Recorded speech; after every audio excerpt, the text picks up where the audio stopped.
will talk about the last escape from shaitan. What's the last escape from shaitan? Is that when shaitan gets you into a sin and you lose all control. I'll share with you one tactic that will help you rescue yourself in the last minute and save yourself from falling into that sin. So what is this technique?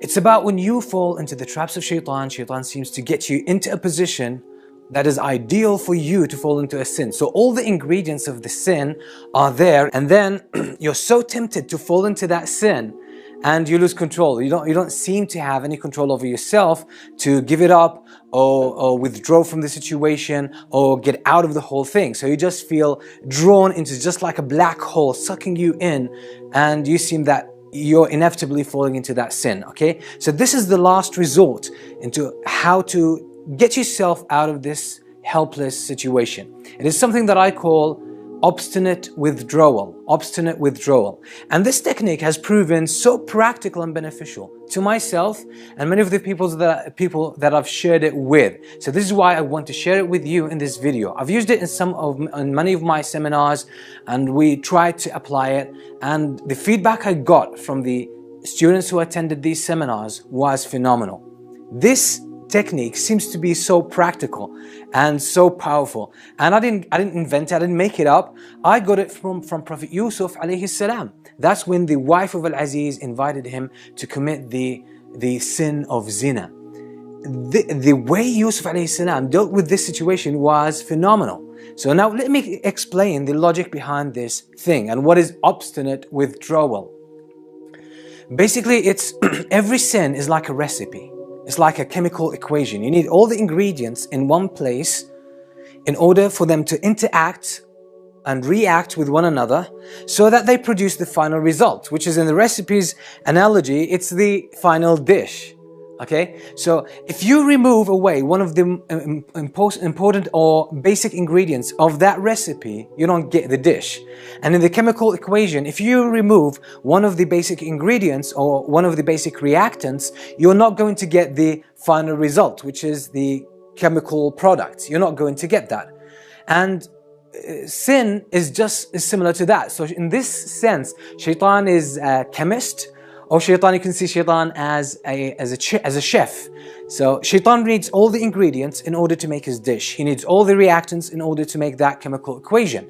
And the most important ingredient is actually yourself. Because if you're not here, you can't commit a sin here. Okay, if you're not in a certain place or locality, you cannot commit a sin if you're not there. So you are the basic ingredients. And that's what shaitan brings you here to, where the sin is, where the other ingredients are, so you can actually fall into the sin.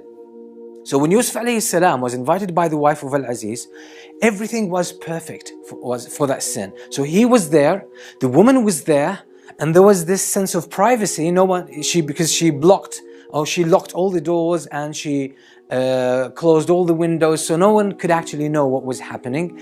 And ultimately, Yusuf was her servant. Yusuf alayhi salam was her servant. She could command him and order him, and he was supposed to obey. So it was completely perfect. And she was inviting him. She was just telling him, come, she was inviting him to approach her and fall into this sin of zina and commit zina with her. But Yusuf alayhi salam straight away said, I seek refuge in Allah from this, and I'm not ungrateful to Allah who's been good to me, or I'm not ungrateful to your husband who has really looked after me and treated me well. Then what did Yusuf alayhi salam do? He rushed to the door. He withdrew from the situation obstinately. He did not let himself have any second thoughts about it. He did not let himself contemplate and say, let me see, maybe I can get out of this, or maybe I'll just approach her a little bit and not go all the way with that sin. He didn't say any of that. He just closed his mind, closed his thinking process, and made his ultimate focus on one thing, that's getting out of this place. You're removing the basic ingredient. And that's why I call it obstinate withdrawal. It's like stubborn, adamant withdrawal from the scene of the sin. So once you get out of that scene, you can't commit the sin because you're out of it. The ingredients are not there. Okay? So simply you can't commit a sin. So what do? Basically, once you feel yourself trapped, Shaitan has got you, okay, all the ingredients of this sin are there, including yourself, and you're tempted, and you feel that, black hole of sin is sucking you in so powerfully, and the pull is so overwhelming, and you can't seem to control yourself. All you need to do is just, sort of close that thinking process, halt it. Bring it to a halt where you don't think anymore. And all you have to do is just tell yourself, I'm getting out of here. I'm just getting out of here, and pull yourself. You could actually start running. You could start running, because that's what Yusuf alayhi salam did. He raced to the door and she chased him. So you race to any exit from this locality, from this place, okay? So you just rush out without thinking about anything, without having any second thoughts. Let your whole focus, your whole motivation, your whole intention be focused on just getting out of this place. Just get out of this place. Okay, so if there's a door, just open the door and rush out, and just walk distances away from that place without thinking. And just to block your thinking, you can actually start just talking to yourself, repeating certain things, saying, I'm just out of here, I'm out of here, I'm out of here, I'm out of here, I'm out of here. What that does, it distracts your attention from focusing on the sin and the pull of the sin. And what it also does, it stops you thinking about, maybe, the enjoyment you might get from that sin. So just say, you block your whole thinking process by saying this, and by physically moving out of this, adamantly getting out of that place, and then you can't fall into this sin. And usually what happens with sin, and that's something that I learned from practice and from the feedback that I get usually from people, is that sin has high time, prime time. It's sometimes 5 minutes, 10 minutes, or maybe an hour. So once you get yourself out of that locality, out of that vicinity where the sin is about to happen, where the other ingredients of the sin are there, you get yourself out of it, okay, for about half an hour, okay, or maybe for about an hour, okay, maybe sometimes 5 minutes. Your desire by that time has subdued, has taken a dip. So then you don't feel that so much tempted. So in your weakest moments, you manage to get yourself out of danger, and now you're in more control after you got out of this vicinity. So that's what I call obstinate withdrawal. Try this with helpless situations. It is so powerful. It has worked perfectly for me. It has worked perfectly for so many people that I know, okay? And it just pays off. Some people have tried it, but it didn't work out for them, and the reason is they did not practice it, they did not rehearse it at times of ease. As I usually say in my videos, if you notice this, that you need to practice certain things at the times of ease, and they will come to your rescue at times of hardship. They will come in handy. So all you need to do is at times of ease, just now, after you just finish watching this video, all you need to do is I want you to put yourself in the mood of committing a sin where you feel you're tempted, and you feel the pull and the attraction of the sin, and just feel so much attracted. Get yourself in that mood, and just abruptly break that flow of the sin. All you need to do, just do what I said, okay? Say, I'm out of here, and physically, with all force, get yourself out of that place, out of that room. Open the door and get out of that room. If you're in a building, get out of that building, okay? If you are in a certain place, okay, just in your office or in your bedroom, just get out of that place, okay?